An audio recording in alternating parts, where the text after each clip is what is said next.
Love is patient, love is kind, it does not envy, it does not boast, it is not proud, it does not dishonor others, it is not self-seeking, it is not easily angered, it keeps no record of wrongs. Love does not delight in evil, but rejoices with the truth. It always protects, always trusts, always hopes, always perseveres. So I really wanted to share that definition of what love is based on the Bible. I really love that definition because it truly grounds for me what the definition of unconditional love is, true love. And maybe I'll talk about it. Let's see if I have enough time to do that. You know, I've been going through, let's be a little bit transparent with everyone that's watching. I've been going through some changes in my life in the past few months, especially the start of this year, 2019. I am no longer with my ex-girlfriend Gabby.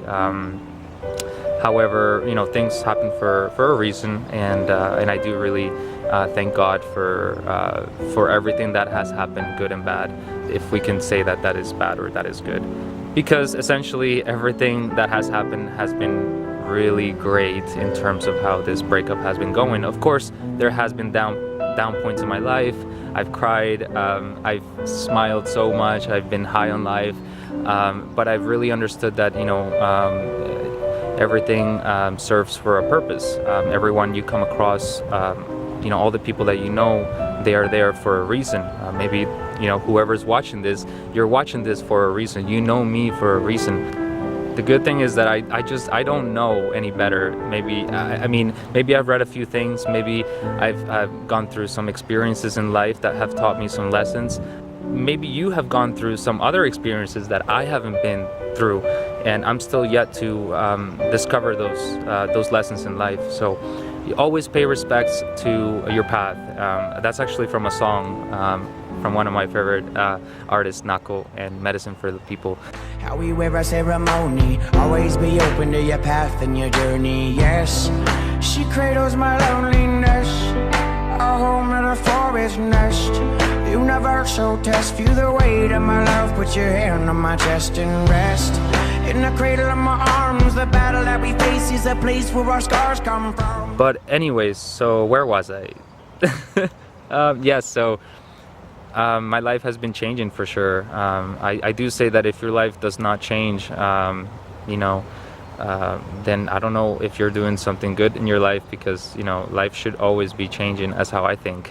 You know, you should always be evolving, not kind of going back, but, you know, trying to be better every day, treating every day as a gift. And I wanted to also just give a shout out to Gabby, my ex Gabby. So I really appreciate you. I love you. I still love you. And even though I'm not with you, even though you might be with someone else, I do think that that's what true love is, you know, is loving someone without having attachments to that person or thing, appreciating it.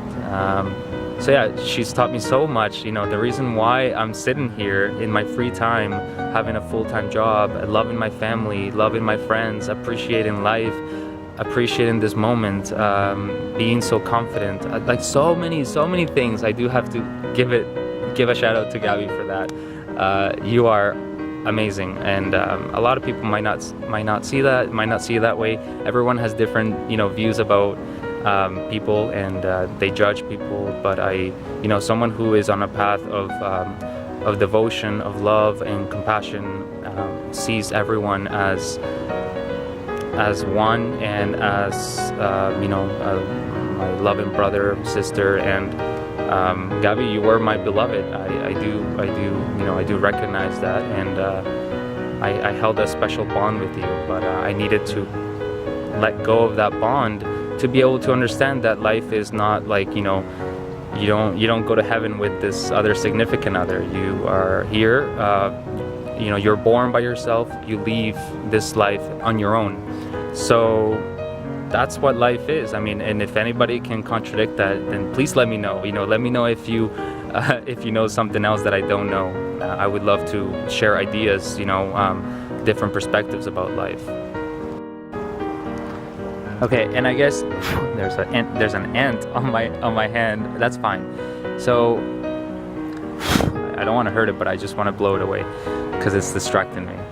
So as a tradition, I think I read last time a verse from the Bhagavad Gita, and actually I haven't even finished the book yet, and this was 2 years ago when I was starting it, and it's just like, this book is kind of like a jar of cookies. You don't want to finish them all because you know how good they are.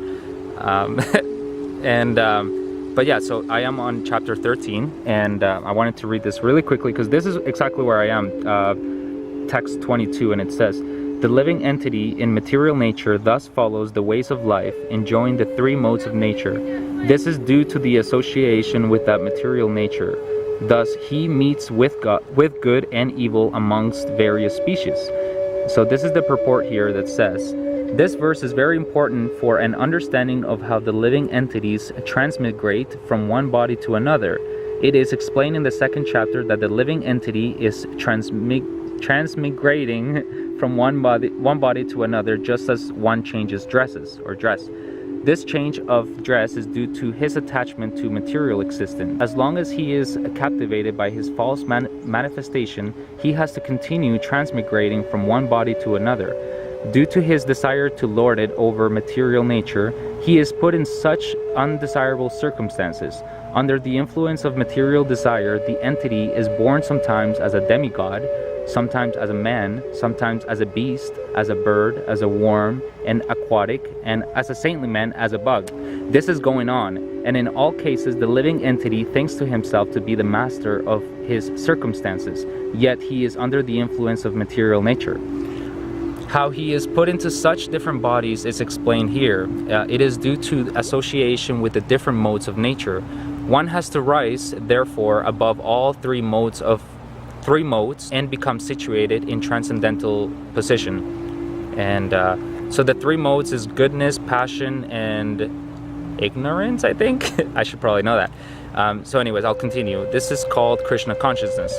Unless one is situated in God consciousness, Krishna consciousness, his material consciousness will oblige him to transfer from one body to another because he has material desires since time immemorial.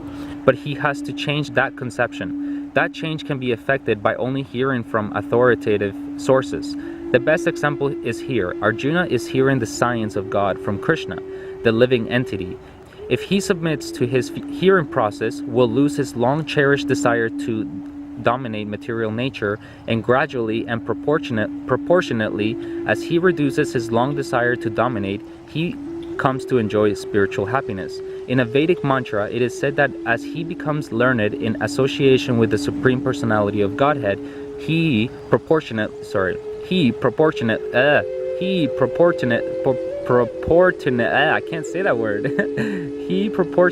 relishes his eternal blissful life. I apologize for my language. I can't read some words in English still. After knowing the language for a while. What I did today, I meditated, I set my intentions to talk about something, and I did. So, thank you guys for watching. Until next time, bye. Hare Krishna, Krishna Krishna, Hare Hare, Hare Rama, Rama Rama, Hare Hare.